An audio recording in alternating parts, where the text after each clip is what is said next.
All right, so I think the strain thinking about things ready to go though. So hello everybody, Megan ZardX here, back at it again to give y'all another very exciting podcast episode with my episode 24 of my ZardCast podcast. And as you can probably see right now, at least if you're watching the YouTube version of this, I definitely changed out my layout. You saw like a countdown timer from the start of whenever this podcast is about to kick off, as well as the snazzy transition and going into my actual intro though. So yeah, so honestly, I've been going through and I've been changing some stuff up. 2022, brand new year, brand new me. And I decided, you know what, there's some stuff I wanted to do or improve upon on my channel though. And this is just one of the little things that I've been doing though. But in the description box down below or in the show notes, if you're on one of my podcast servers, down there, you'll see a link. I did create a brand new ZardCast Twitter account where basically you can kind of keep up to date on anything for my podcast, where there's like updates on start times and stuff, because I am starting this podcast a little earlier than what I normally do. Whether it's that, little topics, little surveys and stuff that I might poll y'all on, throw that little bit of information up in here on the podcast, or anything else in between. That's what I would primarily use that account for, so that way I can just kind of relay some information directly to y'all. I'll still go through and retweet it with my regular Twitter account and whatnot though, but that's what I'll basically be doing though. So yeah, so you do have that to look forward to. Go ahead, and the link's down there in the description box / show notes down below, so you can follow me on there and just keep up to date on anything else with my podcast series though. Now, with that little bit of housekeeping out of the way, at least for the topics I have out for tonight, got to talk about a couple of brand new trailers that just released from Nintendo for some games that are coming up here within, literally, one being the next couple of weeks, the other one being within the next couple of months. And then got some interesting news about E3 and how that's going to be affected, though. And then once I get done with those 3 bits of quick news, then I'll go ahead and move into and transition to the second half of my year-end review that I started in my previous podcast episode, though. So yeah, so that's all the stuff I have laid out for tonight. If we have time, I don't know if we will or will not. Maybe might talk about a game of the year discussion, but I have a good sneaking suspicion it might not fit within this one episode though, so it might roll over into the next episode though, but we'll have to wait and see though. So yeah, so without any further ado, let's go ahead and jump straight over into that quick news real quick for the gaming news.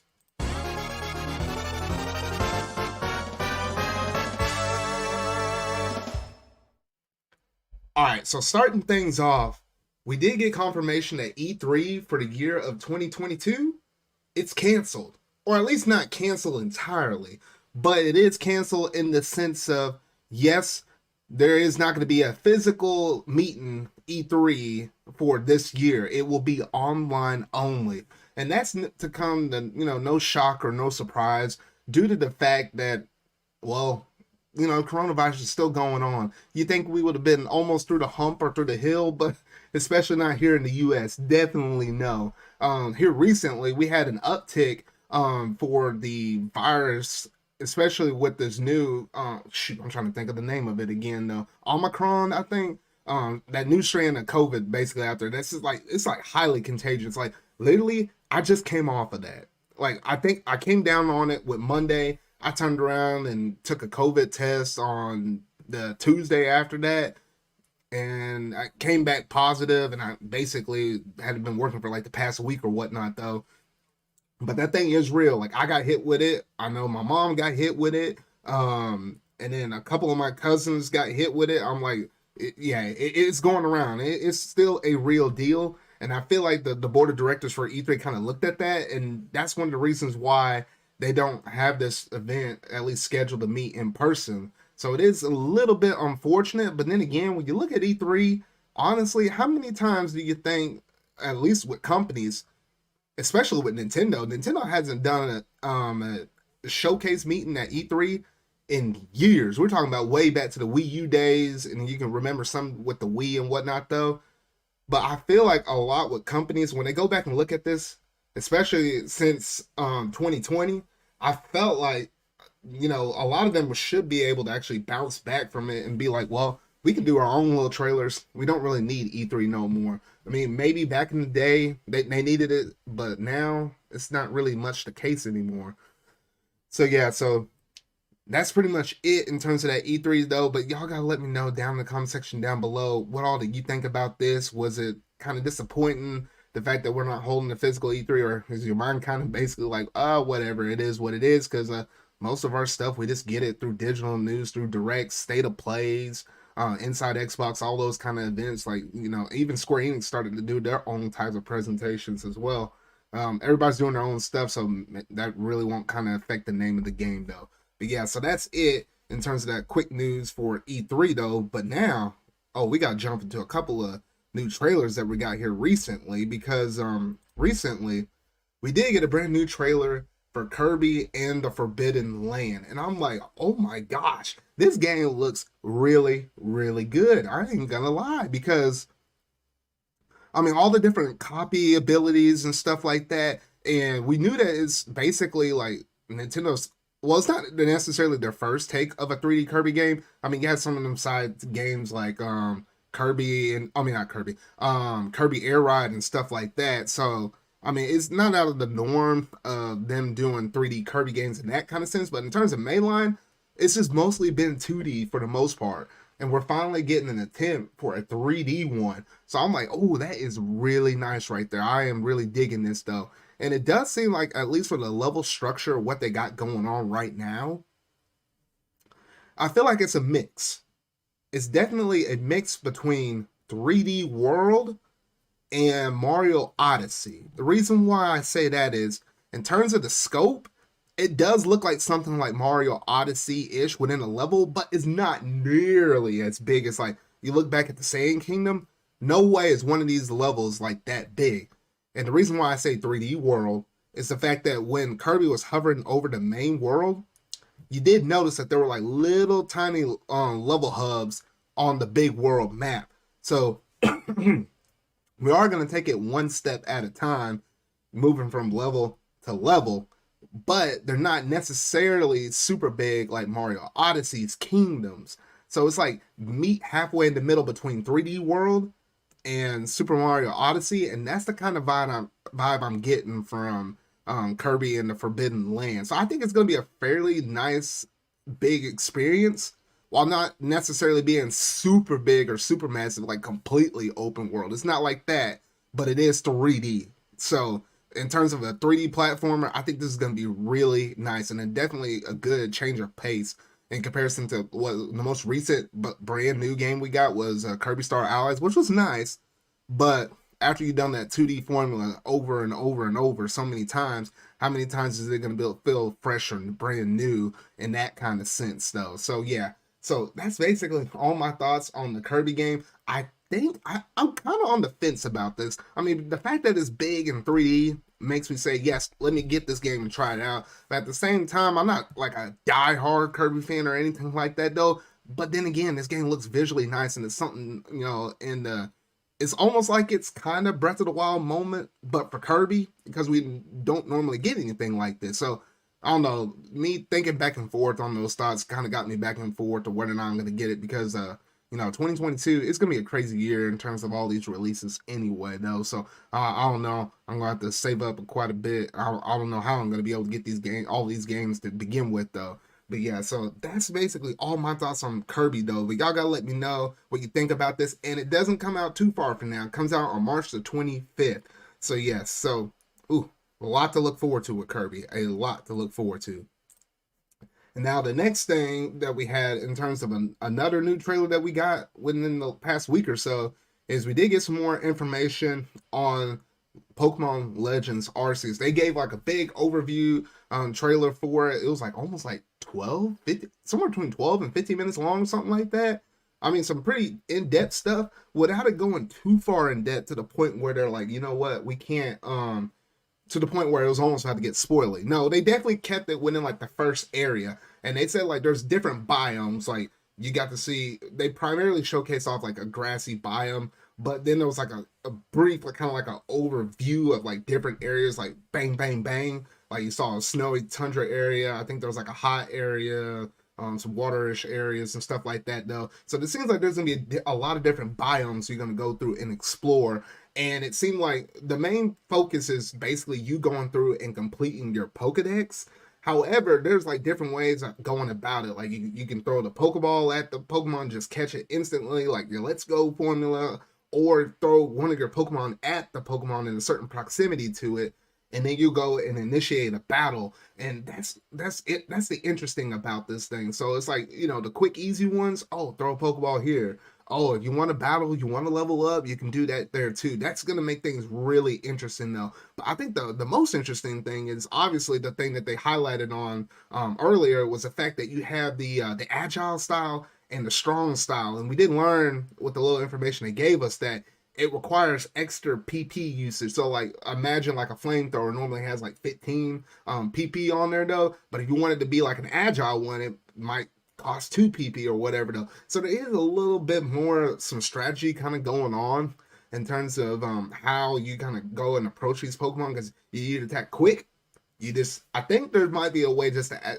attack normally, and then you do the strong. So you do a bunch of quick moves or quick paralyze the Pokemon, they get slower, then you hit them with a strong move. I mean, like, just the agile strong thing with it, I think it's definitely going to add an extra layer of depth in this game. I would be very curious if they could be able to translate this over into what would be the next generation. Would it be in Gen 9? That will happen probably next year or something like that, though. But honestly, this is really cool, really interesting. And the fact that they showcase off, how you have to go about with battles with Pokemon that are like aggravated, like, like the Pokemon can attack you. And, if you don't manage to dodge and move around and whatnot, though, they can knock you out cold before you even have a chance to throw your Pokemon out there in the middle of battle. And I did want to say, I think there was like one moment in the trailer where it was like, I think the Pokemon was attacking your Pokemon, but they did so much damage, I think they actually hurt you yourself as well. I'm like, dang, that's like, if that be the case, that's like literally some legit Yu-Gi-Oh mess. Throwing out your cards or whatever, and they do so much damage on the card that it hits you as well. It's going to make things quite interesting going through and exploring this Hisui region, pre-Sinnoh, throughout all these lands and stuff, though. So honestly, my hype for this has gone up just a little bit. It's not like crazy up there, but we're literally less than a couple of weeks away at this point. So I'm like, man, it's just slowly but surely, like, my anticipation, a little bit of hype is going up for it. Because this is a game that I guess a lot of people have been wanting in terms of like the open natureness and the closest thing to an open world Pokemon game we gotten thus far. So if they can pull the cards off right, we might be in for quite a big, ambitious adventure. Now, I know some people have been saying, oh, look at the graphics. The graphics ain't that good or whatever, though. I'm like, I don't know about y'all, but I'm like, I know Game Freak is slow, and you literally got to take it one step at a time. But from what they showed, I'm not too bogged down on the graphics or whatever, though. I know it's not gonna be nothing beautiful or nothing like Xenoblade 2 related or anything like that. Nothing to that extreme level unless they start outsourcing some of their material. But for what they showcase right there, as long as that gameplay loop is fun enough, the graphics won't boggle me down that much. So I'll just say keep an open mind with this game if you're one of the people on the fence based upon how the graphics look in the game.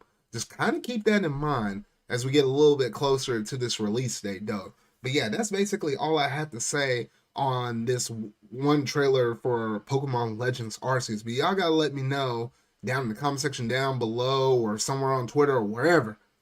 And let me know, what are your thoughts on Pokemon Legends Arceus as we inch close, one step closer each and every day towards the brand new trailer, though. Y'all just gotta let me know, though. But yeah, so I think that about does it in terms of that trailer, though. And basically all my 3 major quick news subjects between E3, the brand new Kirby and the Forbidden Land trailer, as well as the Pokemon Legends Arceus stuff. Some news that happened this week, or the past couple weeks, so to say, though, but not too much where we're back in the norm of things, though. So yeah, so that's going to basically do it in terms of all the quick news, though. So now we'll go ahead and transition over into the next major topic for tonight, that being my year-end gaming, or my year-end review for the year of 2022.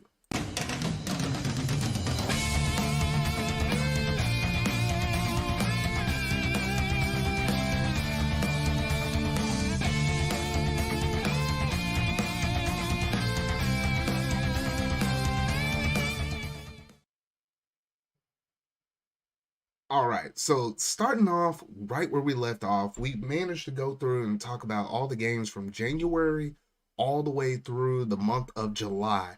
Covered quite a bit of stuff, and even Steven managed to actually pop up in here for a brief moment to kind of get and give off some of his thoughts on the different games that had dropped out throughout the year though. So we're going to pick up right back off where we left off of, which is on August the 27th. We did get the release of No More Heroes 3. Now, I do remember going up into this. I know a lot of people were kind of excited about it. They even released No More Heroes 1 and 2 on the Switch as well in anticipation of this, leading up to the release of 3. And a lot of people were kind of excited about it. And from the words that I heard from most people, some people digged it, some people didn't. I heard from most people in terms of like the open world aspect, it didn't look as clean or as good as like what it could possibly look. But that thought aside, if you're a diehard No More Heroes fan, you probably liked it. You might have had some nitpicks here and there or whatever though.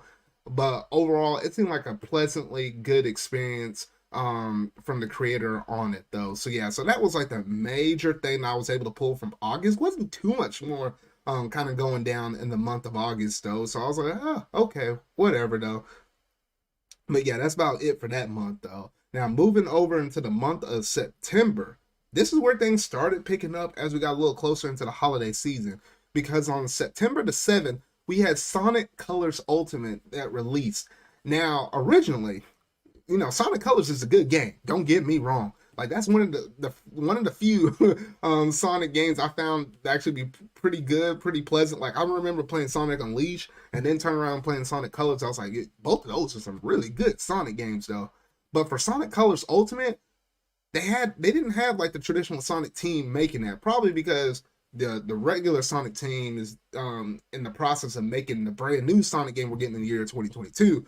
So they had a different studio making this game, and I was like, when they released Sonic Colors Ultimate, it came in like a sort of kind of glitchy, crappy kind of mess. Like people were kind of glitching all over the place, crashing it in some areas and stuff like that, doing some weird stuff in the game. And the game's not necessarily bad at its core because this was a game that originally launched on the Wii back in the day though. But in terms of how they released it and how it was optimized and stuff, I think particularly the Switch version was definitely probably the worst version out of the three, but all three of them, whether it be Switch, the PlayStation, or the Xbox versions, they still all had their crazy hiccups though. So yeah, it was kind of a butcher mess. I don't know if they managed to improve it since. I mean, I know they've been doing patches and stuff to kind of get it up to par where they want to have their golden standard of it though. So I know it is better than the original launch of it though, but that did kind of put a sour taste into most people's mouths whenever they got the games day one though. But yeah, we did have that game that came out on the 7th though. And then turn around a few days later on the 10th, we did manage to get WarioWare Get It Together. Now, that was a game that was made by Intelligent Systems, and, it was only a matter of time since we had Fire Emblem a couple years before that. The previous year, in 2020, we had Paper Mario and the Origami King, so it was only a matter of time before we had a WarioWare game. And we did manage to get it this year on the 10th. And overall, it seemed like a pretty nice little package. A lot of different micro mini games. The key little twist with that game was you get to control all these different characters, the whole Wario crew, but each character controlled a little bit differently, which kind of made the approach of how you beat a mini game a little more complex in the sense of you can go with it with Wario, flying with a hover pack one way though, but then you got to use another character that zips around a whole different way or whatever though. So it was kind of interesting. That's the kind of interesting twist they did with WarioWare, but it seems like it did fairly good, and people who really like WarioWare games, they kind of gravitated to it pretty well though. So yeah, so we had that going down. Now a little closer to the end of September, things stacked up a little bit more. We did manage to get Deltarune Chapter 2 released, and you know what? At this point, I was like, man, it was such a big gap between Deltarune Chapter 1 and Deltarune Chapter 2 to the point where I was like, dang, I almost kind of want to wait until like I still hadn't finished Chapter 1. And now Chapter 2 is out, and I think they said Chapter 3 will also be free, but I think after 3, if I'm not mistaken, I think from that point forward, I think he had like 6 more chapters in mind or something like that. I know after that, he's going to release like a big pack, and then that is going to wind up costing you. So it's like the first few chapters you get for free, kind of get a feel of the game, try to, have him try to hook you in it. and then a batch of chapters after it, that's when it's going to start costing us. So yeah, so we did have that. At some point, I will get around to it. I just don't know when, or it might not be until I manage to have the complete game in my hands, though. Because, I mean, the way how it's kind of releasing now is sort of kind of episodic at the moment, though. But we did have that. And then also on the 23rd, we did manage to get a Castlevania Advance Collection. So it's not nothing like brand new as a brand new release, but something re-released in the sense of Castlevania. Because I mean, when was the last time you had like a brand spanking new Castlevania game? Huh, I thought so. So anyway, it was nice to be able to have them bring over more Castlevania games, because we did have the Anniversary Collection released a few years ago, and now to have the advanced games come over, that's pretty good too. I probably will get that game at some point when it drops in price. I know it's then on sale. Like normally it sells for 20, and sometimes it goes on sale for about $15 or so or something like that though. But beyond that, I'm probably gonna be cheap. I'm gonna probably treat it like the Castlevania Anniversary Collection, where I bought that for $5, 75% off. If it hits $5 ever, that's when I know for sure I'll swipe it though. But I'm just kind of keeping an eye out on it, just trying to figure out when I want to kind of pull the trigger up on it though. But yeah, we did have that game, and it did come out on the 23rd. Now also on the 29th, a game that I didn't actually put my hands on, but I did have it a request from one of my friends, and that is a game called Melty Blood came out on the September the 29th. And my good friend Sylveon, he was the one that put the request up in there and wanted me to actually mention it in the year in review, because at least for him, I know he's been on that game playing it a whole bunch. I think also my friends Hax, maybe Alexis, I can't remember. I know they've been playing it as well though, and it seemed like a fairly kind of interesting, kind of fighting game. And if it wasn't for the matter of fact of how many other games I'm prioritizing at the moment between my Switch games as well as some of the PlayStation 5 games I got, I probably might have jumped in and tried to see, what's all the hype about it in terms of that game, though. But honestly, it seems like a pretty cool little fun little game, though. If you want to hear more about it, go ahead and hit my friend up on Twitter at Sylveon_25. He'll probably give you the lowdown on that game, though. But I did wanted to mention it because he wanted me to just kind of tag it up in there, though. But yeah, so it seems like quite a bit of stuff that went down in the month of September, though. So we'll go ahead and bounce over to the month of October, because, oh boy, on October the 5th, we did get Nick All-Star Brawl that managed to release on the Switch, PS4, as well as the Xbox One. Now, with that game, everybody was thinking it was going to be the Smash killer. It's going to be the thing that put Smash out of business. The thing, because literally, when this game was announced earlier on in the year, it was a game that most people were like, oh good, now we can kind of roll over our Smash hype. Since the Smash DLC is about to end, we'll go ahead and just transition it over to Nick All-Star Brawl. And to me, it's pretty cool seeing all these Nickelodeon characters kind of duke it out and smash it all up in that game, though. Like, literally, you got Reptard and you got SpongeBob characters and stuff like that. You got some Hey Arnold characters here and there, though. I mean, some old school goodies like, Leonardo. I can't remember. They put two of the turtles in there. I can't remember the other turtle in there, but the other two are missing. But yeah, so quite a good representation of Nick's characters. But the thing that kind of got me, where I said I probably won't pull the trigger on that game, is the voice acting. There's no voice acting at all. Which, if you go back and think about it, with the Smash Brothers, all the Smash Brothers games with their voice acting clips and stuff, it just gives it a little bit of extra breath of life up in the game. But the fact that there's no voice acting up in there, it's kind of And then you turn around and we get in the Warner Brothers Smash like clone, and it's having voice acting, but it's like free to play. So I was like, I don't know what Nickelodeon was thinking. I mean, yes, they always could include it as DLC later in the future, though, or updated patches, but I just don't honestly see that happening. So it is a shame, at least on that front, the fact that they're not going to be able to do that, though. And then outside of that, I do know that there's not like a traditional jump button up in the game, which that is kind of a little bit sad as well, because I'm like, or not jump button, there is a jump button, but you don't have to, tilt the stick up in order to jump, like in Smash. That's not up in there. So I'm like, oh my goodness. So yeah, so I was like, I'm pretty mixed on that. I'm pretty mixed. So I was like, oh, I've been playing Smash like that for years, and you telling me you don't have that option? I don't know. But overall, it seemed like the game did okay-ish, and I know probably the biggest audience for it was probably on the Switch, though. But yeah, if you really like that game, let me know what you thought about that game, because I'm kind of curious where it stands now. I don't know if the game is necessarily dead yet, but I know there's probably still a fan base out there that probably still goes through and plays through that game, though. Now, oh shoot, on October the 8th was a game I certainly was never expecting to ever see the release here on the Switch. It was that game that hit us in that E3 presentation earlier back in the month of June that just got me like, what the actual heck?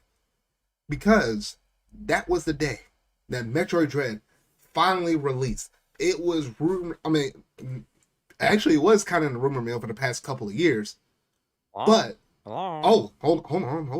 Oh, look who popped up in here. What's up, Sanikyu? Hello. Oh man. Not much. Just finished, the stream of Nier Automata. Yeah, I saw you streaming that, and I was like, dang. I was like, you should be able to join. And then all of a sudden, my schedule got whacked, and I was like, oh shoot, I need to start this podcast now. And I was like, dang, he's still streaming. But yeah, you caught me at the moment where I was going through our year-end review, and I got to the point where we reached Metroid Dread, and it's kind of funny how you joined right in on that best Metroid game, Lamau? Yeah, the best one, man, the best one. Yeah, well, you played all of them, right? Yeah, remember I went through and did my little binge series fest on my channel because I played Super, and that was it. I think that was it. That was the only one I put. No. Super and Samus Returns. Those were my main two. But I never got to play the first game, and I never got to play the fourth game. So I dug out my Wii U. Fusion.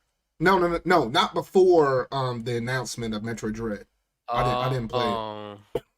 So I had to dig out my Wii U, boot up the eShop on there, and go and download Metroid Zero Mission and Metroid Fusion, and I played both of those as spring series on there. They're the only reason why those two games were like in the #1 spots in like the eShop for the Wii U, just because of Dread.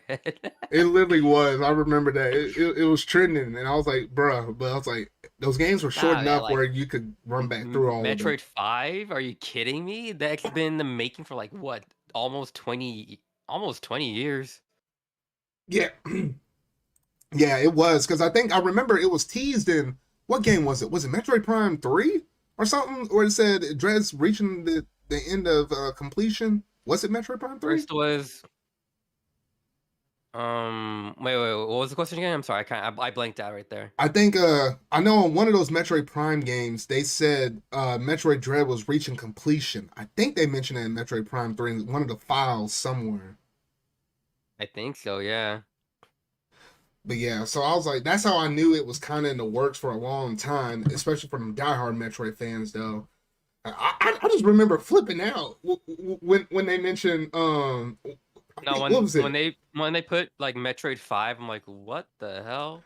I was like, no, they did not. You mean they made a Metroid Prime 5 instead of Prime 4?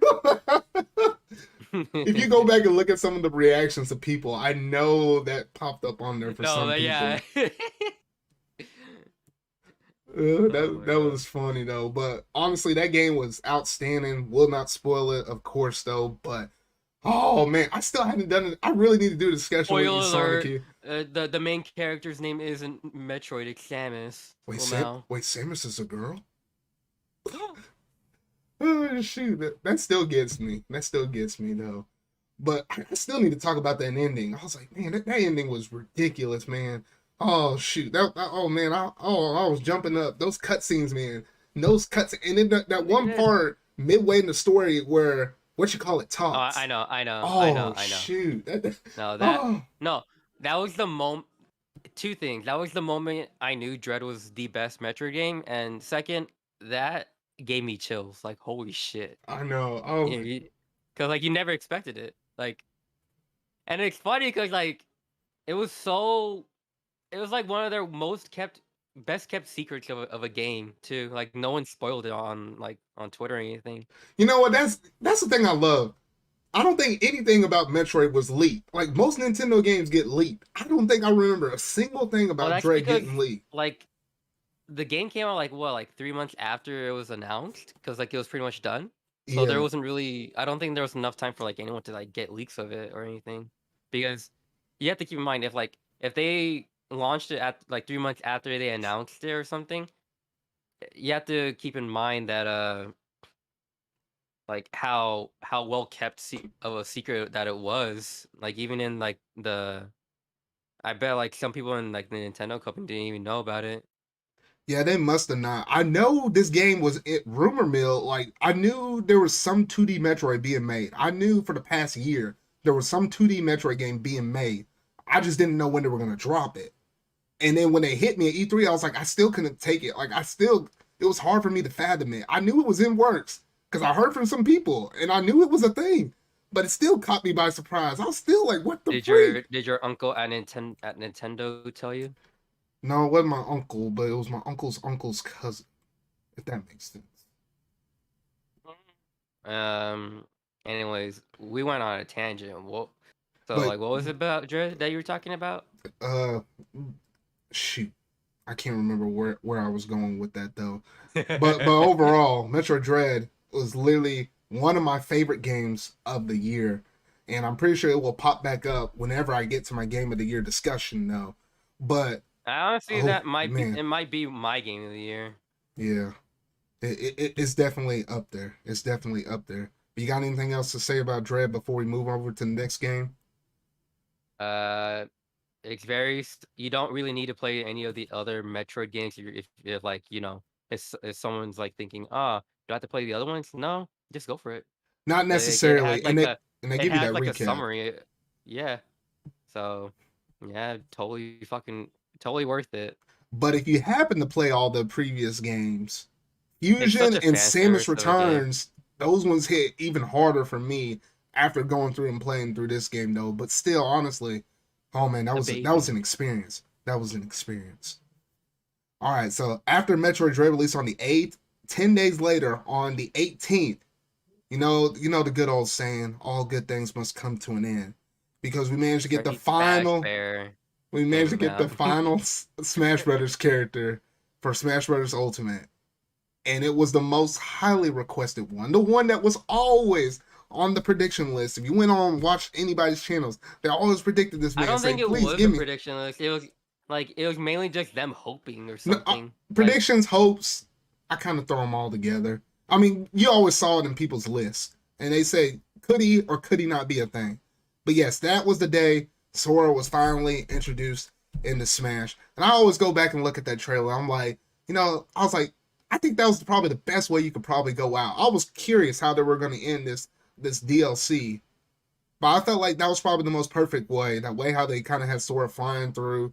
You had all the different Smash Brothers characters. You literally had him come back to the first trailer with the big flaming Smash Ball. They came back to that moment, and then just seeing Sora just fly around, I was like, you know what? That's a beautiful ending.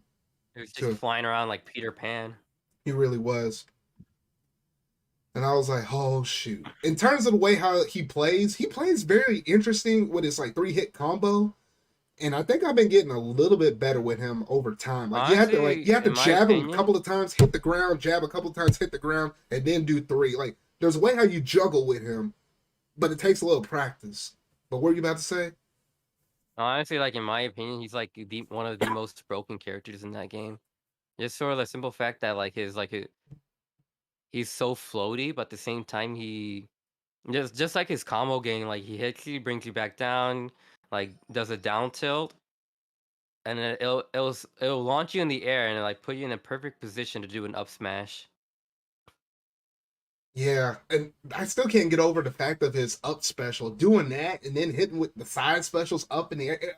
It kind of reminded me of Bayonetta, but it's not nearly as bad as that because once that's done, it's done. But still, I'm like, you can do some crazy stuff with Sora, and you just better watch out recovering on the stage. That man will just go after you. I'll be like, dang. I don't know. I was like, as a huge Kingdom Hearts fan, I was so happy that he got in. Yeah, and it's kind of interesting because I remember when he was announced, I was going through and I went through and played Kingdom Hearts 1, and and I finished Kingdom Hearts 2, I think, at the time.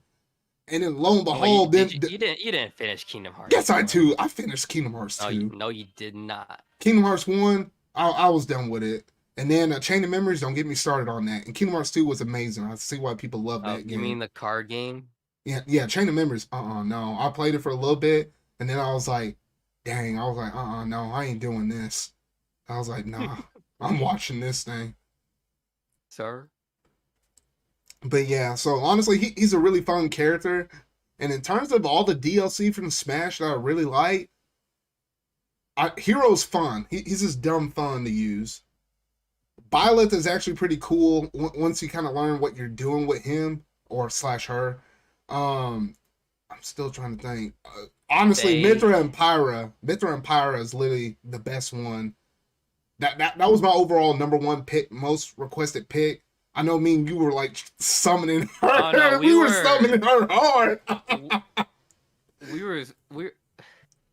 Honestly, I cannot believe it because like I remember Sakurai said that it's impossible because like the game came out and like the game like Xenoblade 2 came out to the point where like he couldn't put what was it, Rex in the game, even though he wanted to. But then he goes ahead and puts in Byleth, even though that game came out after Smash released. I'm like, wait a minute, Hope maybe? And there, lo and behold, Pyra and Mithra made it into Smash. Yeah, so I was like, oh goodness. And I feel like there's some pretty broke characters doing all their switch outs and stuff. I mean, it's like Zelda Sheik way back from Brawl, but on a bunch of steroids. I'm like, and with an anime sword too. And I'm like, oh shoot. But yeah, so honestly, Smash. Oh my god. Smash Twitter, they hate her so much, but like whatever. You guys can hate all you want. We got our character. And then everybody else got their. I feel like everybody must have gotten the character out of all the characters. What was it? 11 characters in total. No, this was like a JRPG like DLC fest. Like we got Joker, Sephiroth, Xenoblade, like Pyra and Mithra, Hero. Like, are you kidding? Yeah, that's 4 of them in terms of the JRPG side. Yeah. Oh yeah, Byleth, I guess. That totally counts, though. Yeah. So that's like 5. Yeah, 5 in terms of the RPG side of things. You could say 6 with Sora, but that'll be on the action RPG side of things. But yeah. No, that still counts. It's all RPG. In the end. Well, that would be 6. Well, most of the iconic ones usually always come from RPGs when you think about it, though, still. I think it's crazy how we got 3 Square Enix characters. That is kind of dumb. I was like, bruh. And I knew we were going to get another whatever. Like, they have cool characters, so it's all good. It's all good to me. It's all good. I was like hoping so hard for like 2B to come in. I was like, come on, let me see my Yohara unit. I was thinking it might have been possible. I am playing Nier Automata right now. Oh yeah, I saw you playing that. So yeah, I was thinking there was probably a chance that could have happened, but you know what? I'm impressed. I'm impressed with all the characters we got. Even the fact that we got even more fighting representation, even with the Tekken character that got stuck up in there. So I was like, oh shoot. But I guess that was Tekken with Kazuya and Terry. Which I'll never master that dude. That dude got way too many moves for my own good. I'm like, dang. Kazuya? Yeah, with all the directional moves, and there's even one where you hold the stick down, and you let it up halfway up, and then that does a stun punch. I mean, you don't have to use all the moves. Oh, you talking about the electric Godfist move? I think so. But you don't have to like master all of them. Just like some like the ones that you're most comfortable with. I know, and then you run into a really good player that can use all of them, and it's like, oh shoot. But anyway, yeah. So honestly, good way for Smash Brothers to go out with Sora being the last DLC character, and the wait begins in terms of whenever the new Smash game comes out after this.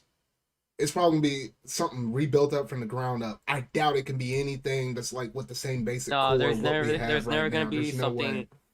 There's never gonna be like another Smash Bros. Ultimate. I imagine they're gonna do something different. Like they're not gonna let Smash die. There's gonna be some kind of new twisted approach with Smash. But we're going to like a roster like somewhere between 64 and Melee's roster. Like it's not gonna be nearly as big. and they're probably going to overhaul a lot of different characters and stuff. I don't know, but I feel like they'll We're not probably still gonna. port Ultimate. I feel like they'll still port that over and have that the goal I don't think that's alongside. gonna be I don't know. that's even gonna be possible because you have to remember, like Sakurai himself stated, like it was really hard to get some of these characters, especially Cloud and like Sephiroth Well, it must have been Cloud, and Sephiroth, Sora Snake, and and Sora Sora. and Snake. Dang, I don't So know. yeah, like I don't think they're ever gonna port this game. It's just gonna be on the Switch, which Yeah, it's not the end of the world. I mean, I mean, people still pull out their game cues for Melee, so I mean, we'll do the yeah. same with Smash Brothers. We'll be like, all right, time to fire up the Switch again. I don't know. For me, I don't want to like play Ultimate again, like with the online being the way that it is. Maybe just local and that's it. Yeah, That honestly, that's like the one biggest fault that Ultimate has. yeah, it's definitely that online. Kind of bums me out every now and then when I jump online, and then sometimes I get 3 matches that run perfectly. I'm like, what the freak is this? And then I boot it up again, and then it sucks. I'm like, oh shit. Honestly, I feel like just uninstalling it because like I already have all the characters in Elite Smash, so might as well Bruh. just leave it as it is. Yeah. Alrighty. Well, I guess that's it in terms of the Smash talk. Moving over to October the 26th, we did get the release of Guardians of the Galaxy. And surprisingly, I didn't pick that game out. I didn't. I heard it's good though. Yeah, from everything I heard, it's good. And I picked it up. I hadn't gotten to it yet. Eventually, I'll get to it at some point this year.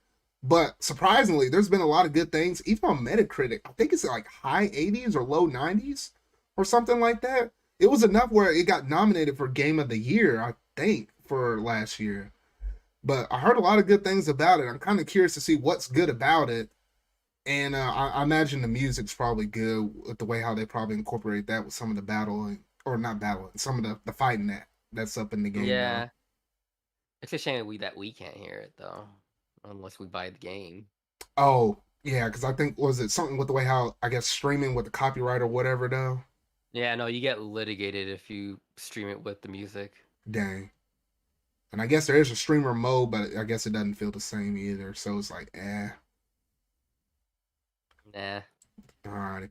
But yeah, that's basically it on the 26th. I will get to that game eventually, but we'll see what I think about it once I do play it, though. And then one of the big games, or should I say the second big game of October, that being Mario Party Superstars. And you know what? That was a game I honestly really needed because coming off of It's Super about Mario time. Party, it was okay, if I can even say that word. No, If no, I no, no, take that no. back, take that back. Take that back. It's awful. It's I'll take it awful. back because literally I came off of the holiday break and I had my family come over and they were like, all right, it's time to crack out the old Mario Party. We played Superstars, but then eventually you play so many games of that, they were like, well, let's play some of the other Mario Party games we own. They even got me to try to go back and play Super Mario Party. And I was like, no, we're setting this mess to 15 turns. And when it's done, and we're moving back to over to Superstars. Because I was like, there's really nothing good about that. Like, the maps suck and everything like that. I was just, Well, oh, I would say it has Bowser as playable, but that's pretty much it. that's about it. Well, Bowser did have the best dice block. He probably had the best thing going for the game. But that was about it. But Superstars, though, oh, It has finally. potential. I think it has the potential to get DLC for like new boards, whatever. If Nintendo does decide to support it in the long run. Yeah, because if they do, it could be as early as next month. I imagine they want to, because I think next month in February we could have another Nintendo Direct, so they could hit us with some brand new DLC. So it would be really nice if they do. But at least with Superstars though, I just love the fact that we got some original N64 games back. 2 from Mario Party 1, 2 from Mario Party 2. Unfortunately, only 1 from Mario Party 3. I wish there was one more. Because Mario It Party was 3 only from the N6. It was yeah, only from the N64 games, right? yeah, it was only for the N64 games for the boards. And Mario Party 3 was the one N64 game I started. That's where I started Mario Party. So that's why I was like, I just kind of partially biased. I wish we had an extra Mario Party 3 board. But honestly, I love those boards so much. And especially Horrorland. Horrorland, oh shoot. You gotta use some strategy moving around that map. Especially with that King Boo up in the top right who can steal 3 stars or steal coins from everybody. That mess kind of jacks everything up though. But honestly, I love all of the mixture of different mini games to get from Mario Party 1 through 10. I like how they do the archives with the history and stuff, like with the encyclopedia and stuff. So I was able to go back and look at certain characters, see where they first debuted at, information about the boards and stuff. You can even toggle the information back and forth between, do you want to play the classic music for the boards? Do you want to play the new remix versions? I mean, there's just an overall really good package with that game. And the fact that you can play it online with friends, oh, that's huge. Oh no, like the online's like the best part about it. Like I've never seen a Nintendo game with an actual online other than Mario Kart. Mario Kart, Splatoon, as long as it's good, those are probably some of the best few. I don't know what it was, but I remember Splatoon having a good online. Then for some reason, like after an update or two, it just wasn't the same. I don't know. Like recently, me and Bronto been playing. We've been playing Splatoon, and every now and then you'll see characters like some people you fight and glitch up, and I'm like, wait a minute, it was not like this like 5 months ago. I don't know what's going on, but usually it's fairly good for like 8 people shooting on the map. I mean, it runs pretty good for that sake alone. But anyway, with Mario Party though, ooh man, I could go on and on about this though. And I just like the fact that you can even have a disconnect in the middle of a match, and then put the same characters back together, the same people, put them back in the same match, and boom, you can go right back from where you left off. Couldn't do that with Mario Party Superstars or not Superstars, Mario Party Super Mario Party. God, that's what I was about to say. Super Mario Party. Even though they added online for it as DLC like super late, like what 2-3 years after the launch of it. I'm like, that was all in anticipation for Superstars though. But yeah, ooh man, a lot of good stuff. Feel like they could have done something with Super Mario Party. Like after like that one big update, they just gave up. They really did. I was like, I don't know. But that one big update came so late though too, and I was like, what the? But anyway. But yeah, I guess that's basically it for Mario Party Superstars. So it is definitely the party game of the year. Don't know how that got stole as like a multiplayer game of the year for the game of the year stuff, because Take-Two managed to win that category. I don't know how out of all the Nintendo games. I'm pretty sure like, well, I'm kind of glad it did, because like it shows like, you know, like other developers that are like aspiring to make a party game that like, hey, you can do it. You don't have to join Nintendo, or you don't have to be Nintendo to make a good party game, or at least a multiplayer game. I should say. Multiplayer. I'll say multiplayer. Like, I don't know if two's a party. I mean, well, when it's me and you, it could be a party. But for most people, it probably wouldn't be a party. But okay, so I guess that's pretty much it in terms of most of the games that came out in October. So we only got a couple of months left. On November the 4th, I did have to mention this because, you know, if you don't mention this, I mean, you call yourself slipping, even though I don't routinely get this no more. But on November 4th, we did manage to get the release of Just Dance 2022, and it did not come out on the Wii. They finally stopped. They finally stopped it. They finally stopped the Wii games. So the Wii is officially dead now. But the Wii is cheap for hospitals to use. Isn't that like the big reason? I think that was it was something about hospitals or senior homes or something like that. I think that was the reason why they kept releasing on the Wii. Otherwise, there was no good reason for them to stop. I don't know, but that must have been it. I never really like got into Just Dance. It looks fun, but yeah. I mean, the only reason why I almost got sort of in it was back in some of the Wii days, early Wii U days, was because that was literally like my sister's game. Like my sister was the one that was always getting it. She got like what 4 of them in a row from back-to-back years, like Just Dance 4 to like Just Dance 2020, I think. No, not 2020, 2019 or something like that. I don't know, 2018. I don't know. It's been a while. It's been a while. But that was the only reason why I kind of had some association with Ubisoft's games with Just Dance, though. But that was about it. So yeah, so outside of that, we'll move over to November the 11th. We had the Grand Theft Auto Trilogy that released on the Switch. And you think that would have been a game for Rockstar to kind of knock it out of the park. because the foundation and stuff was there. All you got to do is just HD the thing up. But No, I'm somehow, saying that just port the original games. That's it. You don't need to like. They're already fine that as they were. yeah. So you would think doing something like that, but I guess in the process of them HDing and messing with some of the files, they kind No, of butchered it a little you bit. wanna know what it was? Or I actually know why it's the way that it is. So like, they got the same developers that made the mobile ports, which are awful, and all they did was get the original games, and then like put like the mobile game engine and update it through there, and that's it. That's all they did. bruh. So, do not support Rockstar by buying the GTA trilogy. Show that they should not be allowed to do that. Because why are you gonna like send out a game which one is broken, and two that it's broken, but you still send it out anyway. So like, no, they shouldn't be allowed to do that. Yeah, that's the thing that got me. I don't know why they didn't delay it. I guess they really wanted to release a game this year, but I'm like, I don't think he necessarily was trying to release something next year either, at least from what we know so far. But I just don't know. And then I remember them saying how they took down the original versions on some of the previous stores or something like that. For no good reason.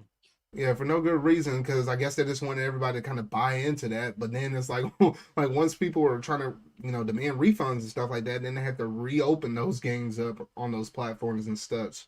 I don't know how they messed it up, because I remember playing some GTA back in the day on one of my cousin's PlayStation or something like that. So I kind of want to dabble back in it again, but not while it's still kind of broken down as a messy glitch like that. I don't know.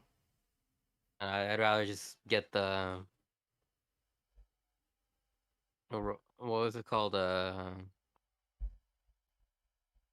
Red Dead Redemption 2. Yeah. Whew. But yeah, so I guess that's about it for the Grand Theft Auto trilogy. And then one day later, got a super big JRPG that I know you've been loving so much. It was the day that Shin Megami Tensei 5 finally released. And do I remind Yep. y'all, that was the game that people been waiting on since the January presentation from Before the Switch got its own name. 2017. From way back in Before the Switch was 2017. Yep. And I was like, what the heck? It was one of those last few games that released. I think the only one we're waiting on now is Bayonetta 3, which should happen sometime this year, and Metroid Prime 4. Those are like the last couple of games that we knew that were announced in 2017, and then they finally released. And what was it? A couple of years ago, we had Dragon Quest 11S that came out. I know it took a while for that one to come out, though, too. That was also announced in 2017. But yeah, man, you got some stuff to say about SMT5? A really good game. If you like Pokemon, but you want like a more difficult, like if you want a more difficult and I guess a darker series, then try Shin Megami Tensei 5. It's kind of like it, but at the same time it isn't, because it offers its own unique style of gameplay and mechanics. Because like in that game, the way you capture demons isn't like Pokemon where you lower the health. You have to like negotiate with them, and then they'll decide whether or not they'll join you. And the cool thing about the game is that you can fuse demons to like get stronger demons. So, yeah, I totally recommend Shin Megami Tensei 5. And some of those conversations with the recruitment, I'd seen random stuff on Twitter, or I watched a couple of your streams and saw you playing through it though. But some of them dialogue options, I'm like, what the heck? Like some of them were funny, and some of them I was like scratching my head, like, did they really just say that? I was like, bro. But yeah, so overall, Shin Megami Tensei 5, it did fairly well, I think, also on sales too. I think it managed to crack, I think, a mil. I feel like it's at a million right around there, rough, give or take. But I felt like it did fairly good, and it seemed like, Atlas did a fairly good job on that game, though. So kind of curious what will be the next brand new Atlas game that they'll do after that. Well, it'll probably shift back over to Persona 6. I have a feeling, because with their anniversary stuff kind of going on right now, though. But yeah, so honestly, looking forward to what they got next, though. And I know we got a couple Atlas games coming up in the year 2022. We got like the We got the Persona 4 Arena game coming out here fairly soon, and some other Atlas game that's like a visual novel. I think those are like the couple next new things that they're trying to port over or whatever, though. But yeah, so that about does it for SMT5. Then jumping over to November 19th, 1 week after SMT5, we did get the release of Pokemon Brilliant Diamond and Shining Pearl. And I know when the game was first announced, what was it, me and you, I felt like we talked about it in one of my videos. I don't know if it was because we watched the thing live or I was talking about it after the fact or something like that, though. We were like we were constantly optimistic about the game. Like, we didn't know what it would kind of turn out to be. Like, the art style kind of rubbed us one way, but then we were like, but it's dominant, but it's the Gen 4 remakes. But then later on, the thing was, like, I'm pretty sure I said, like, if it didn't have platinum content, then I wasn't gonna get it. And flash forward to its launch, yikes. Yeah, because don't get me wrong, not Diamond and Pearl. The Gen 4 games, primarily, I'm speaking about platinum, but Diamond and Pearl to a small degree, weren't necessarily terrible games when they originally launched.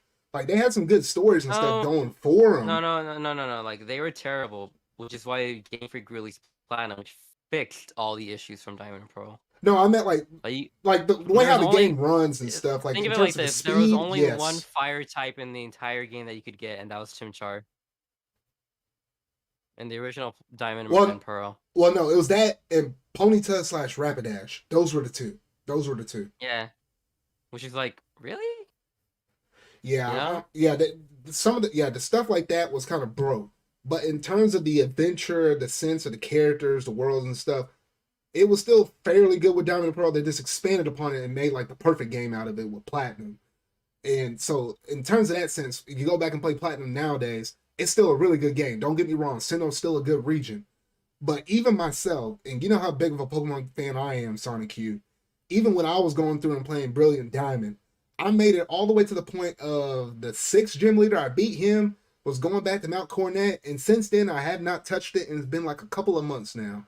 And I'm like, I just don't have a lot of motivation to go back and finish the game because it must be something with the whole quote unquote, it's going to be a faithful remake.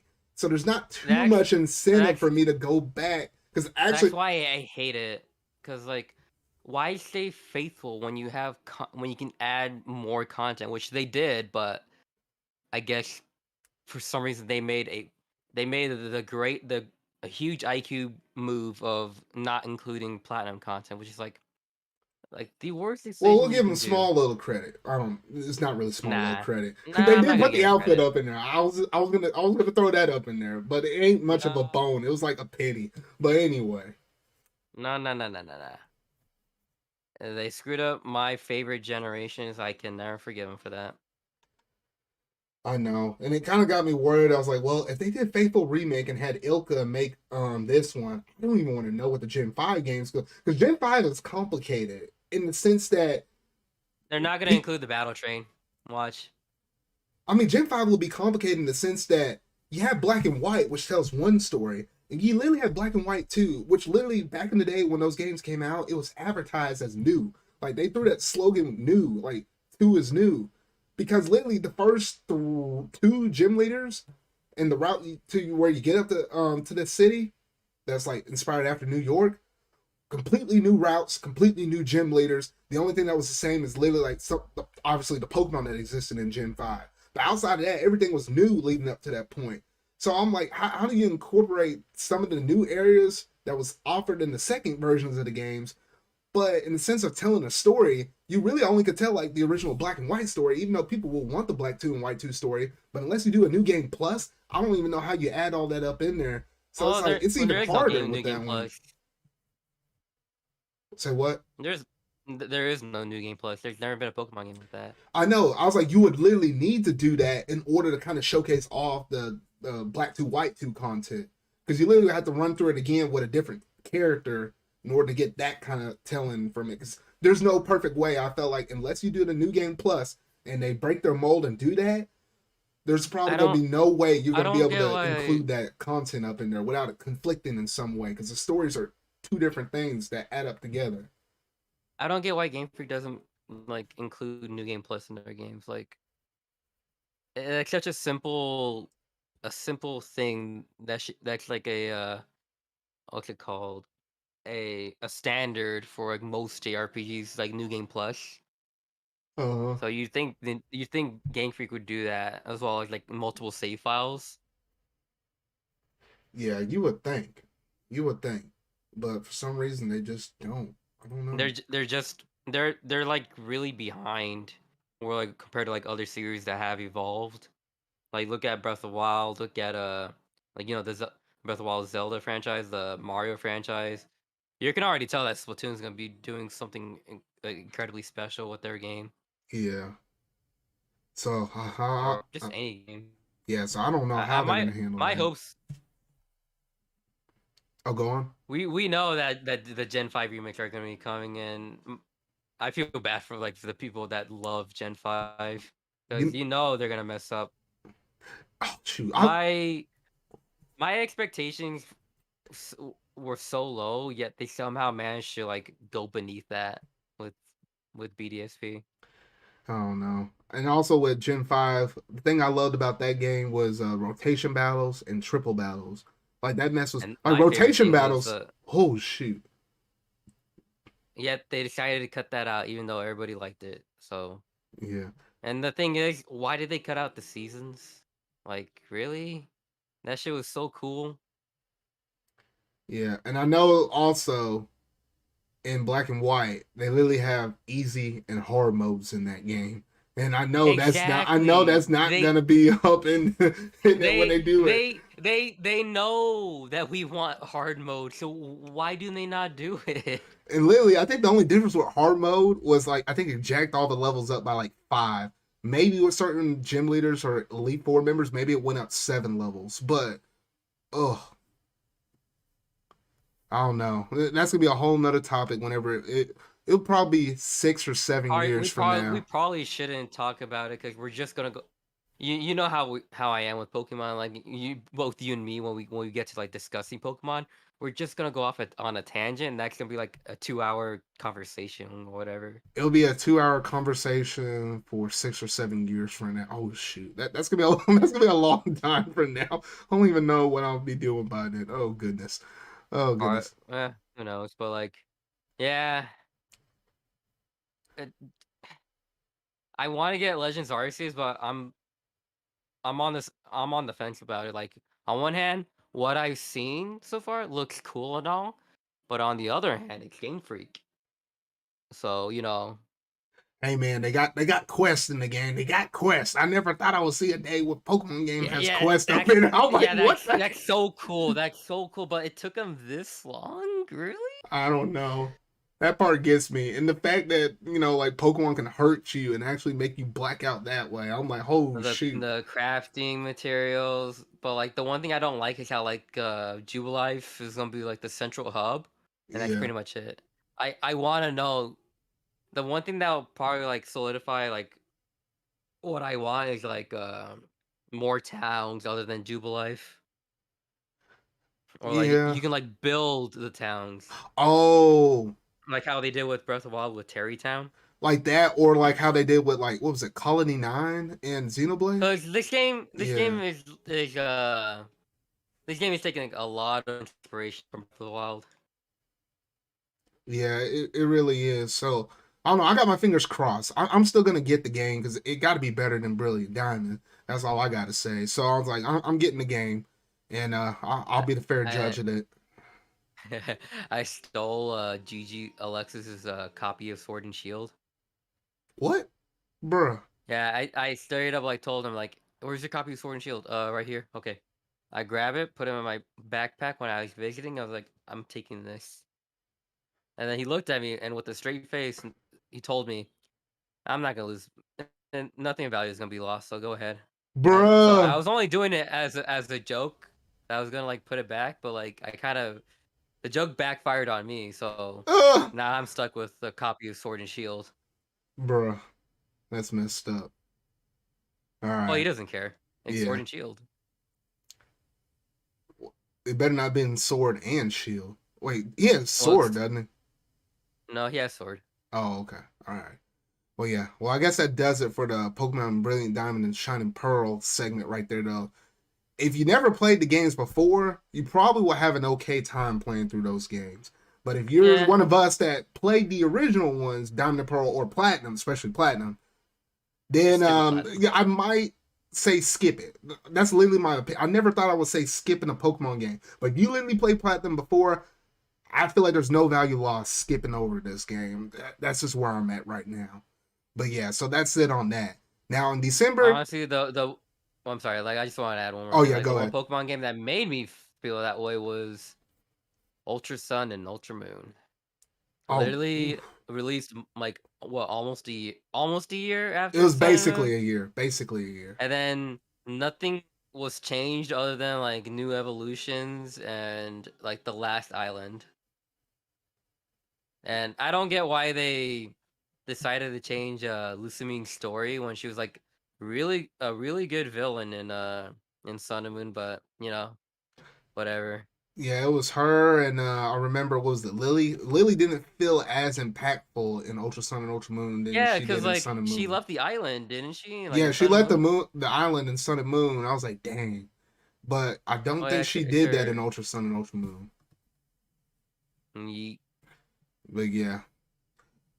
All right. Well, in terms of December, I have a couple more games left that were some fairly notable ones, and they both released on the same day. Because on December 3rd, we did get the release of Big Brain Academy Brain versus Brain. And I think the last time we had a Big Brain Academy was like back on the Wii. And I know one of my other friends that I knew from college, I know he was excited to have this game because it's been years since he's been able to play one in the series, though, and for it to be a new one nonetheless, though.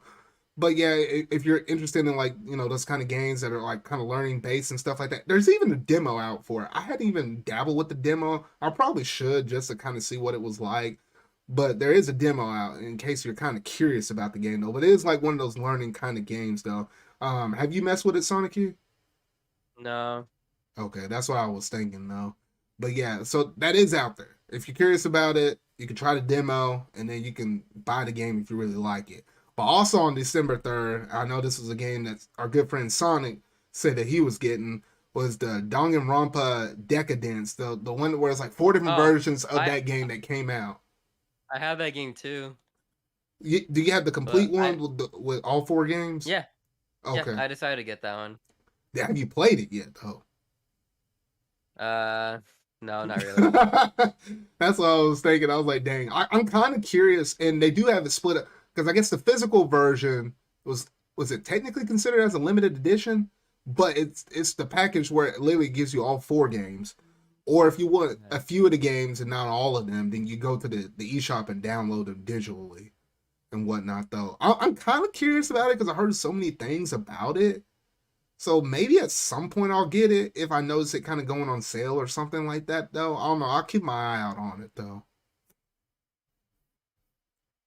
Yeet. But did you have anything else to say on that one, though? Danganronpa is cringe. Avoid it. Hmm. The reason Bruh. why I say that is like it's an actual meme where people say, "Ugh, you bought cringe." Bruh. All right. How it be? Well, I guess outside of that, that basically concludes everything I had up on this list for our year-end review. I know Sonic, you missed the first half where it was like me and Steven tackling from like January all the way down to July. And then basically me and you kind of ran from August to the rest of the year through December though. But yeah, managed to finally get this thing knocked out. It took two parts to get it all knocked out and done though, but I did manage to get it done. And I'm looking at the time, and I actually do have time to go ahead and talk about the game of the year discussion. I might as well go ahead and do it. I'm like, shoot, go ahead and get this thing done with and finally pack all of this stuff up though. So with the game of the year discussion, the way I want to kind of approach it is to basically have our top three games for the year. Like we'll talk about like our third game or our rank number three game, our rank number two, and our rank number ones is going back and forth though. I don't know if you know your top three off the top of your head, Sonic Q. I kind of know mine. I already have my top two. I'm trying to think of like the third game. I'm trying to think. Oh, I got it. Never mind. I got it. Oh, you got yours? I was trying to remember. All right. I know one, two. Oh, okay, okay. Okay. I think I know. I know my three. It's just the order of where I put my two and my three. Dang. Oh shoot, it's tough. You want to start with three, and we go back and forth and we talk Yeah, about it. yeah. We'll go back All and right. forth. I'll let you go first with your number three. Let me decide which one's my two and which one's my three. I'm just juggling my two. But Alright, what's your number three? For me, number three is it's a little game called Monster Hunter Rise. Wait, that's number three for It's you, Yep. bro? No, it's like the thing about Monster Hunter games, they have some of the best multiplayer experience you can ever find in a video game. Like there's so many hunts, so many hours I poured into that game. I made another save file too to like, cause like you there's multiple save files and you can choose between like a male or a female. My first file was you know a character from Xenoblade Chronicles 2, Numa, and obviously my second save file was just a male character which I named Vsan, which is my tag. Mm-hmm. So there's there's so many monsters. The game still gets a lot of support, like even after like it released a long time ago, and it's gonna get a huge expansion in this year, June, I want to say. Yeah, So sometimes I'm summer. Sometimes summer. so I'm still like I'm going back to it every now and then just to like keep my memory, like the muscle memory of fresh, so I can get ready for Sunbreak. Well, yeah, that's my number three. That's your number three. I'm kind of shocked. I thought that was gonna be higher, like a one or a two for you. That's why I was shocked when it was number Oh no three no for no you. no no no no like that's for multiplayer, but like the other two games are Okay, single player games. I got you. Yeah. Oh, I'm still thinking between my three and two, but I'm just gonna have to call the shot on this though. All right, so my number three for my game of the year literally has to go to Neo: The World Ends with You, because with Neo: The World Ends with You, I was like, it was a game for a series that I remember playing the original one, and I played the Switch version. Then wasn't able to play the DS one. I made it work. I played it in handheld, made it work. But I love the story so much. And when it hit me with that Neo: The World Ends with You announcement, I was like, no, they did not. And I knew they were bringing back characters and stuff. I felt like they were basically going to conclude it because the first game ended, fairly well, but you could tell they were sort of kind of leading you on with the whole the additional new day on the final remix version of it. So whenever they hit me with this game, I was like, oh, not only is it HD on the TV, but you're actually able to use button controls to play this thing out. So you don't have to necessarily like play it in handheld mode using or use your Joy Cons and play it with motion controls or whatever though. So that alone sealed the deal with me. And the way how you can just zip in with your different characters with your pre-assigned pins and just be able to just tap a button and do it. I was like, that was just great. In terms of the characters themselves, oh my goodness, it just felt so good, and I don't want to go over the edge and talk about all the story and stuff because it's one that y'all have to play out for yourselves though. But I find it as a darn tootin' shame the fact that it got robbed from soundtrack of the year in the Game Awards thing. Wait, who did it lose against? No, it didn't even get nominated. That's the problem. It didn't even get Wait, nominated wait, for the wait. soundtrack. Who did win? Which Gosh, game did win? I have to look it back up. I'm not I even can entirely look it up sure. right now, and you can like continue with your Okay. Yeah, because I don't know how it got gypped. It should have at least been in the category thing for that though. But outside of that, I just love the characters so much and the world building and the sense of scope and scale with it though, as well as the music. Like the music, I was just bopping and jamming on it. That's literally what kind of got me into Spotify. Just to kind of make sure to have that soundtrack on me so I could just kind of listen through some of the tracks in there. Because some of the remixes from the original ones and stuff like that was absolutely amazing. And then when you finally do get to the very end of the game, which shoot, the final finale oh, boss run was kind I of found ooh. it. Oh, what was it? Honestly, even if it was on the nominees, it would not have won. Dang. The winner was Near Replicant, Ugh. which if you know anything about the Near games, they have some of the best scores ever. Ugh. It's I, not. No, no, no, not. Ugh, it's like No. I'm just saying, like, it would have been the Square Enix versus the Square Enix, which is kind of typical. But the thing that just gets me is the fact that it wasn't even nominated. I'm like, say what you want of, who wins or whether or not. Like, Nier obviously was probably still going to win, but I just felt bad that it didn't even get nominated. That's all I got to say. yeah, but yeah, no. It's honestly, I forgot some of the gaming the awards. Cause I honestly did not care for the show itself. I just want to see if if the what's it called, if the judges were bowed out like the last game of the year, like the Yeah, Last of Us. yeah. And then last thing I gotta say about Neo is the fact that Square Enix did not do what they needed to do in order to capitalize and promote this game. I don't know why, but remember back with their presentation, they literally promoted the crap out of the Guardians of the Galaxy game, which still turned out fine and good.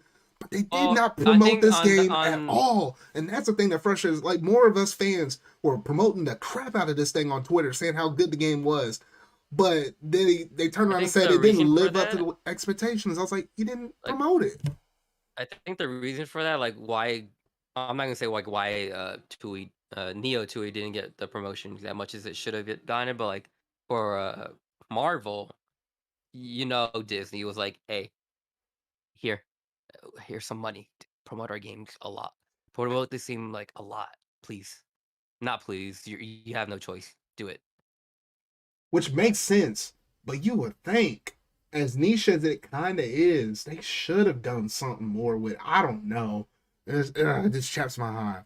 But overall, take it from me. Yeah. Take it from my boy Bronto over there on Twitter. This game is amazing, and if you hadn't touched it, hadn't messed with it, you need to do so. You'll get more out of it if you play the first game before you play the second game, though. But nonetheless, you can still get a really good Play time the out of DS this game. one. Play the DS game. Look up the cutscene for like the extra shit. Don't play the one on the Switch. Yeah. I mean, that's if you can find a DS one. I don't know how expensive the DS Oh one no, is. they're cheap. Oh, is it cheap? Yeah. I'll look it up real quick. Huh. At least they should be, because with the Switch version being out. Hmm. Um, 2DS. Yeah, $40. Oh, okay. Well, I guess it's not that bad. Not that bad. But yeah, so that's pretty much all I had to say on Neil the World Ends With You as my third pick. So we'll go ahead and move over to our secondary picks. So what was your secondary pick? Resident Evil 8. Ooh. Oh my god, it's just everything about that game was so good. It hit all the right notes. Capcom, you know, they were kind of dunking on Konami Silent Hill with like the second with a certain part of the game where I genuinely felt fear because I did not want to be in that building. It's something else. Hmm. Um, and then like with the story is really good. I was surprised, and it gave to like honestly like the open ended ending that it had. It was it it it speaks a lot for like the future of Resident Evil games. Not only that, like the gameplay as well. With it being like first person, you'd think, oh, this is gonna be good. I'd rather play an action oriented game like RE4, or if you're like one of the classic Resident Evil fans. I want my gameplay to be the classic RE style, but no, the gameplay, the way you can like upgrade your weapons, open up room to get even more weapons, buying, selling, it's just dumb fun. And honestly, between the first game and the second game, it can like the places like like first place and second place, they can honestly switch it very easily because like there's so many. The games are so good. Hmm. That yeah. I want to be as vague as possible because I genuinely want people to like try Resident Evil 8. That was the game that got you to buy a PS5, wasn't it? Yeah, Resident Evil 8, and I'm pretty sure it was Demon Souls. which I still need to play. I got it on sale, so you know I don't have to worry about it being like any higher as it should have been. I think for like $30. Oh, because I guess the game normally sold for 50, if I remember right. Yeah. Okay. Resident Well, Evil not 50, 8. 60 actually. Or 6. Oh, wait, 60. Yeah, originally. Oh, originally. Okay, I thought that was 50. Okay, anyway. All right, so Resident Evil 8 is your number 2 pick. All righty. Now, for my number 2, I was going back and forth, kind of like you, determining which one's 3 and which one's 2. But I got to go way back. I mean, way back, all the way into the month of February. Really That early. far early. And you know what? It was a game that introduced me to a series that I was really gonna love later on, and it even made me go back and get another game that was on the PlayStation because there's nowhere else to play. It was none other than Mm. Persona 5 Strikers. I honestly did not think a game like that could pull me into the world of Persona the way how it kind of did. And to top it all off, it was a Muso game, but it was anything that felt anything but a Muso game because there was so much stuff in that game that made it feel like an actual Persona game, just like basically as an action RPG instead of turn-based Oh, RPG. for anyone wondering what a Musu game was, just think Dynasty Warriors. The big old hack and slash, big old hack and Yeah. slash. That's basically what I'm referring to as.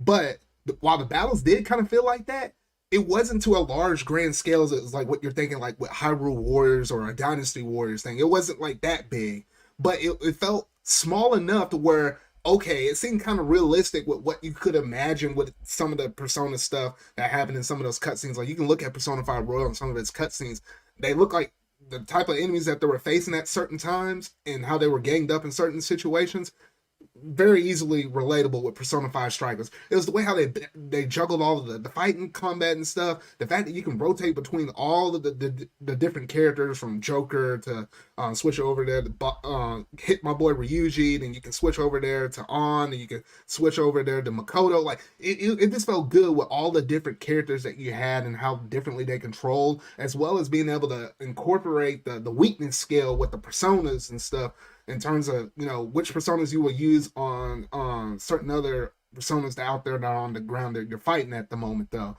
So just different ways how they kind of handle that.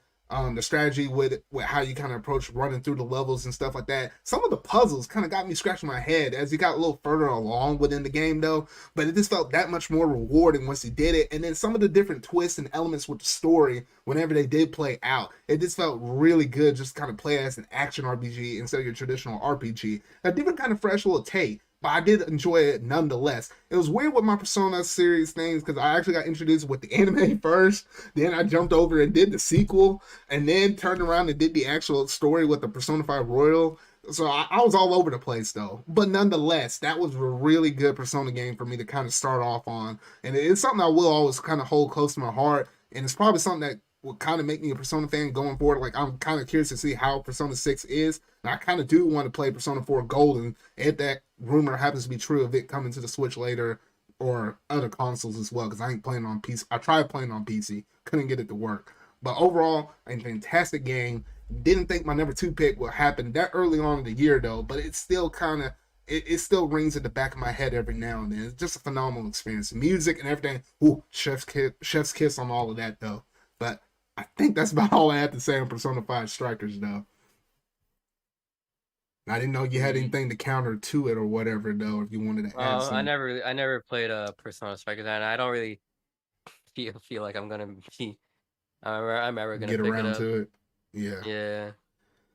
But it's interesting nonetheless, or especially the way how they kind of built off of the characters. That oh yeah, ooh ooh, I don't know. Sophie, I just don't Sophie I though. just don't Ooh. like Muso games. It's weird because I don't necessarily like them either, but that one just did it for me. I was like, golly, I don't know. Most other Muso games, like even Hyrule Warriors Age of Calamity, it was nice for the story aspect, but I don't see myself going back and picking that one up, probably running through it ever again or anything like that, unless it's been like years or something. Yeah. But yeah, so that's basically it for my number 2 pick, though. And then our number 1 picks, which I have a strange inkling suspicion we're probably both in the same boat on this one, though. But I'll let you go ahead and say what your number 1 is first. Does it start with an M? Yeah, Uh, is there like aliens that you kill? yeah. Is there the baby? There's the A baby. reference to it, the baby? There's the baby. Is there like is there like a funny dragon that's like chained up, but then he dies in lava? Yeah, but there's like 2 different ways you can kill him. You can go through the belly button or shoot him up in the head. I wonder. We were probably thinking of 2 different games. Dang. Metroid Dread. Oh, shoot. Like deservedly. For me, it is like the game of the year for me. Like it's so good. I it does everything perfect for me. Like as a Metroid fan, like as a fan of the series, it's amongst the other Metroid games, it is the best Metroid game. The cutscenes were a welcome addition to the series because you don't think Metroid as a cinematic game other M but it does it so good and well that and not only that, it does the same thing that Super did where it tells a story through its environment, which is like mwah, thank you, Mercury Steam. You know how to make a Metroid game. And it genuinely speaks like what's it called? You know that it's gonna have like a good future, like because I feel like Nintendo is gonna like uh source them to make the future 2D Metroid games. Yeah, because Mercury Steam, they've been knocking it out of the boat. I remember back in the day with Samus Returns on the 3DS, and remember, this was back in 2017 when they also announced Metroid Prime 4. I saw them release Samus Returns, and I was like, dang, I played Oh, did Super you also get Metroid. the amiibos with them? Yeah, I got the amiibos too. Oh shoot, those things are fire Yeah, too. Squishy amiibo, squishy Metroid though. Ooh, mine's top still tier. in its little amiibo case. Set them free, man. Set them free, No, I had to protect the baby. bruh. But Mercury Steam, I knew something was special with it when I was playing Samus Returns. I was like, you know what? I'm very curious to see No, how they they know could do. they fixed like some of the issues like the whole like Aeon charge thing where you can like see hidden blocks. Hmm. Like thank you, it's what this game needed. Like the series needed actually. Yeah, because some of them hidden blocks, I'm looking at you, Fusion. There was like one little spot, like in a kind of aquatic underwater thing, where you had to bust a block that you couldn't even see. Ugh, I hated little It was mess things so like that. That annoying. was annoying in Fusion. But And it's like a GBA game, so like there wasn't an excuse to do that. yeah, I just didn't know about that. But I knew when I was playing Samus Returns with Mercury Steam making that game, I was like, this is the best Samus has ever controlled in quite some while. I was like, I know Super Metroid's a really good game though, but just how smooth Samus moved and Samus Returns, I was like, I I don't even want to know what they could And possibly like do with a Metroid 5. And when they the did best that, part about ooh, Metroid 5, like this is going off from like that whole like how Samus control. It's a speedrunning game. Mercury Steam intentionally made like with the level design and how you can control Samus, you can skip certain areas and just beat the game. And thank God they did that because like it shows that they care. yeah, because there were some sick moments. Like I think there's a couple of things. Like there's one like, and I mentioned I kind of teased about it once we were starting to talk about it over Metroid Dread, where you're fighting the Craig boss. If you manage to get the what is it? If you're able to Bombs, get the morph bombs, bombs and morph ball. yeah, morph ball and bombs, you could skip a whole phase of that fight. Literally, kind No, of blow up the you one shot block. him. Yeah, and you shoot him in the belly, and then that's it. And then I'm like, what the freak? And I know there's a couple other ones I'm just not thinking off the top of my head, but that one will always remind or always stand out to me because it's just Craig. I And I'm like, I beat the golly. game like 3 times. Once on normal mode, I 100%ed that run. another on hard mode. I 100% of that run, and also sped run it. Dang. So, no, it's easily the best Metroid game, like 2D Metroid game, I should say. Yeah, and I just love the way how with Samus, unlike most characters in most games, especially story driven ones, most characters tend to talk a lot. But with Metroid and Samus, we know she's a woman of little words. But the way how she speaks in her games is through her actions. And I never, ever seen a Metroid game run smooth and play like this, like butter. Like the fact that you can do a slide tackle. You don't have to necessarily go into more balls anymore, but the slide tackle just feels so good. Slide underneath that sucker. Stand up. Do a little shot here and there. Jump up in the air. Do a charge shot. Flip and do a couple more flips. Grab the ledge. Freely move your arm cannon wherever 360 degree 360 degree angle that you want. Do a quick little fire shot like that and just keep steamrolling. And then it just felt like butter. Moving like with Samus has never felt this good ever. And I dare say, golly, I don't know how, but Mercury Steam might be able to pull it off. I don't know how in the world to get another Metroid game this run this smooth like this. I don't even want to know how that's going to run. You played Zero Mission, right? Yeah, I played Zero Mission. And honestly, this game feels like the Waking Samus controls feels like that. But the best part about this game is that they gave Samus more options to move, which is why she feels so good.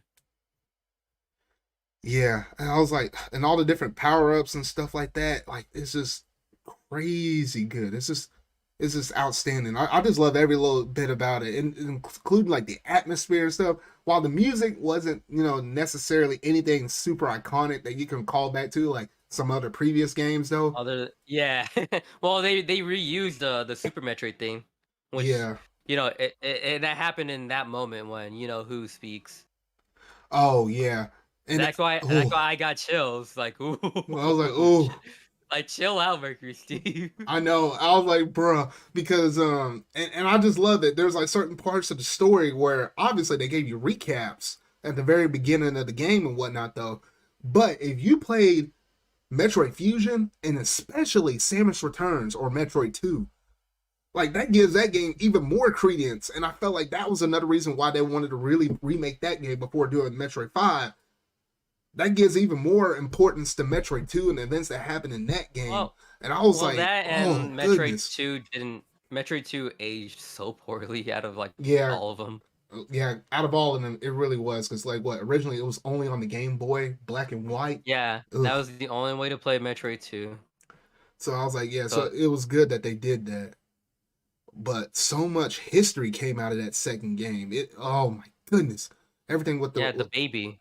Yeah, the baby. Oh boy. But yeah, so honestly that, and then especially leading up to the ending moments of the game, and when you got those final revelations on her story, her backstory, all the stuff, how it tied up into the final boss itself, I was jumping up. I was flipping out. So good. I was like, bro, they're pulling some Sephiroth mess. You probably can imply what I'm talking about just from the word I said Sephiroth. I was like, bro, oh my gosh. That was like the sickest boss fight. I never thought I'd see a boss use those weapons. I'm like, oh shit. Finally. I was like, that dude wasn't playing around either. He's like, man, you about to meet your maker. I was like, and I don't know how many times you struggled with that boss, but on that final boss, I think it took me 7 or 8 times. I beat him on the second try. Second try for you? Okay, it took me a little longer to get the curve on him. Most other bosses, it only took like 3 times at tops, depending on what it was, maybe 4. But that one took a little longer for me because there was one move that he did. I was like, wait, what the freak? Are you talking about the one where you have to go around him? Yeah, when you go around him. The timing of that, I kind of messed up on the first few times until I eventually learned it. I was like, bruh. Yeah. I love how I can still remember that fight. It's just so memorable. It is. And then the escape sequence after that. Oh my gosh. Shoot. The whole thing with that, Adam, you could probably tell some of the stuff I'm talking about that. And then when you finally get away on that ship, though, oh my goodness. Man, just what a game. Just what a game.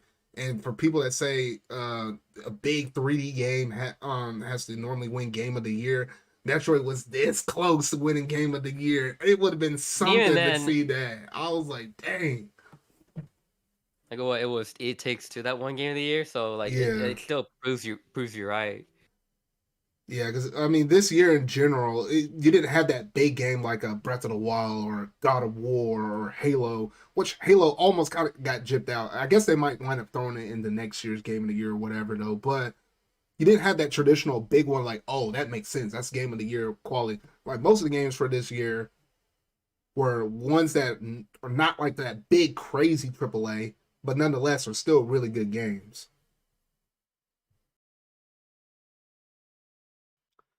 But yeah, did you have anything else to say on Metroid Dread? I think I got most of my thoughts out on it though. Buy it. Oh yeah, buy the game, get the game up to 3 million because the game has never sold more than 3 million copies, or the series. I think Metroid Prime was like the closest one back in the day on the GameCube, but outside of that, hadn't got close. I want to see it reach 3 million in 1 year because I know there's one YouTuber I watch, RGT85, and if it manages to sell 3 million in 1 year, he got to go through and play Balan Wonderworld. What So the I'm like, fuck? so I'm like, please, Metroid Dread, sell 3 million, please. I want to see that man play it. My Hero Academia has a battle royale game coming out. Oh yeah, I did see about that. I didn't mention about it, but I did see it. It kind of got me What mixed. the I have to figure out what the heck's going on with that. what the hell? Oh shoot. But yeah, I guess that about does it in terms of our game of the year discussion. But yeah, so a lot of good games came out in the year of 2021. I did want to give an honorable mention to Bowser's Fury because that was a great experience for a short bite-sized experience. I really did love that. I know Alexis would have said some words about it too though, but both me and him, that was a really good experience. To kind of kickstart the things off in the year. That came back in February, came out in February. But yeah, that's one of my honorable mentions. That was a good game as well though. But ultimately, a lot of stuff came out, a ton of stuff. Did you have an honorable mention, Sanikyu? I'm trying to think. Hold on, let me look through my PS5 real quick. I probably played a game. Oh, the network test for Elden Ring. Bruh, no, you did not. That game's coming out next The month. network Next month? test, the network test, not the actual game. But isn't that game coming out next month? Or is it Yeah, okay? That's what. Look, game of the year, game of the year. oh boy, oh boy. But yeah, so I'm I get. telling you, play a Souls game. It's really good. Oh boy. But yeah, that basically does it in terms of the game of year discussion, though. But let me know in the comments or on Twitter or wherever, though. Just let me know if you had your personal game of the year, or if you have like a top 3 picks. Just go ahead and just drop them down below because I'm kind of curious to hear what some of the other people's game of the years are. If you're a man or woman with good taste, you might say Metroid Dread, and if you say that, I'll like your comment or whatever, though. But if you got other games as well, I mean, no harm, no foul. There was a lot of good games out that year. I'm surprised I went through a lot of those games on my year in review that I talked about. I played a good chunk of them. And I just don't understand how I had the time to get through all of those. But I mean, nonetheless, I did. So I was like, oh, okay, well that was fairly good though. But oh shoot. I was trying to think. I was like, well, how much time I have left? I guess we might as well go ahead and wrap things up. We're getting close to that 2 hour mark anyway. We're at like I think roughly around the hour 44 minute marker ish, though. But yeah, Sanikyu, tell my fine people where they can find you at. We got my Twitch, Sanikyu. They can find me on Twitter, Sanikyu, but with another U at the end. I have my YouTube. You have my links, don't you? Yeah, I got your links. I'll throw them down in the description box / show notes. Not in the comments, but in the description. But yeah, that's where they can find me. Okay. And then y'all know where to find me at. Just another quick reminder one more time. I do have my brand new ZardCast Twitter account. So you'll be able to kind of keep up to date on everything that's happening with my ZardCast podcast. Like, for example, this show that actually went 2 hours early because I had some scheduling conflicts. I got some stuff to do after this. So you'll find about quick little changes like that. If you happen to be following my Twitter account, you'll find that down in the description box / my show notes for that, though. And I'll go and also promote some of my other good friends like Sanikyu. If he happens to go live streaming on Twitch or whatever, though, I'll retweet out and share some stuff here and there about my other good friends and stuff like that, though. But I also will mention one more thing. Tomorrow I will be doing a mini channel update. It should go up sometime tomorrow morning. I got it scheduled for then, though. But in it, I'll be talking about some other changes I'm doing for the year of 2022. Like, for example, this podcast. Y'all got to see the new layout with the way how I started up the stream and stuff. The blue border electrifying background that's going on right now and stuff like that, though. That's only a taste of what I have to come for some of my new channel updates. You'll see the rest of them talked about in full detail in tomorrow's quick little update video, though. So you do have that to look forward to as well, though. But that's going to basically do it from our ZardCast episode 24. So if you really like this podcast, make sure to go ahead and hit that like button. Go ahead and hit the subscribe button and that bell just to stay up to date on all things video game related or / Marvel whenever news kind of pops up on that, though. And I feel like talking about and discussing. If you happen to be listening to this, whether it be my Google, Apple, Spotify, or even my Amazon Music podcast servers, make sure to go ahead and hit the like button. Go ahead and share a review or share that episode out with some of your friends. Just let them know where we at. You can hear me, you can hear Sanikyu, hear some of my other good friends just talk about video games and everything else in between, though. But that's gonna basically do it for this episode, though. So remember, y'all, until we're a video I make next, see y'all.